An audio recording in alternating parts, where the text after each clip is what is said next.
Oh begitu? Iya. Di bawah ini masih tinggi nih Pak. Itu masih ada sekitar 10 anak tangga lagi ke bawah Pak. La haula wala quwata illa billah. Saya Saiful asli yang lain. mana? Saya asli Kota Lintang yang Yang hilang, udah hilang Pak. hilang Pak. Yang di bawah jembatan di Bapak lewat, itu ada namanya Kota Lintang. Itulah kampung beliau. Sekarang yang paling dibutuhkan apa lagi Pak? Selain air, makanan. Kami sebenarnya lebih butuh satu lagi apa? Relawan yang sanggup ke pelosok. Ya, itu saya salut itu. Pak, saya kemarin sore ada sempat ngantar bantuan dari teman alumni ke Telaga Muku, itu daerah jauh Pak.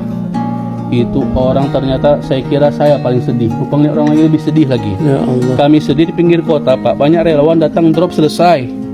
Mereka itu Pak, kami lewat aja air. Ya Bu, kami nggak tahu turunkan Bu. Kami turun di pos sana Bu, mohon maaf. Meninggal itu pasca banjir Pak, nggak ada makanan, penyakit, Ya, nggak ada air betul. bersih. Mungkin musibahnya sama, tapi bantuan kami lebih duluan. Karena dekat. Betul, kami dari jalan lintas Sumatera Ya. kan.